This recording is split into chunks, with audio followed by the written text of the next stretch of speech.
അത് നമ്മൾ മൊമെൻ്റ് കൊടുക്കട്ടെ കേട്ടോ. മൊമെൻ്റ് കൊടുത്തിട്ട് നമ്മൾ അടുത്ത് ചായ പിടിക്കാൻ പോകും. നമ്മൾ മൊമെൻ്റ് കൊടുക്കാൻ വേണ്ടിയുള്ള റോഡിലേക്ക് തിരിച്ചു പോകണം. അപ്പോൾ മൊമെൻ്റ് കൊടുക്കാൻ കാണാം. നമ്മളങ്ങനെ മൊമെൻ്റ് കൊടുക്കാൻ പോകണം. അത് നമ്മൾ മുമ്പിൽ കൂടുതൽ കുറേ വണ്ടികളുണ്ട്. 3 വണ്ടികളുണ്ട്. കുറേ വണ്ടികളുണ്ട്, ഇഷ്ടം പോലെ. ഇതാണ് മൊമെൻ്റ് കൊടുക്കുന്ന ഇതാണ് കേട്ടോ നമ്മളെ മൊമെൻ്റോ.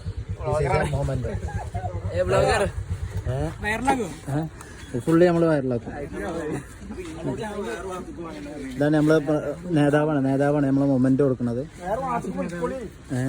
നേതാവ് മൊമെൻ്റ് കൊടുക്കുന്നുണ്ട്. നമ്മളെ കുട്ടികൾ, അതായത് നമ്മളെ വിദ്യ നുകരണം. നമ്മൾ കുട്ടികൾ പഠിച്ച് വലുതാവണം. അപ്പോൾ അതിൻ്റെ ഇടയിൽ ഇവിടെ വേറെ നേതാവുണ്ട്. നമ്മളെ നേതാക്കന്മാരെല്ലാവരും ഉണ്ട്. നമ്മൾ എല്ലാത്തിനും എന്താണ് നമ്മൾ വിദ്യാഭ്യാസം നേടുക. SLC ഉള്ള കുട്ടികൾക്ക് നമ്മൾ നാച്ചുറലായിട്ട് കുറേ കാര്യങ്ങൾ നടക്കുന്നുണ്ട്. പിന്നെ അതിൻ്റെ കാര്യങ്ങൾ നമ്മളൊരു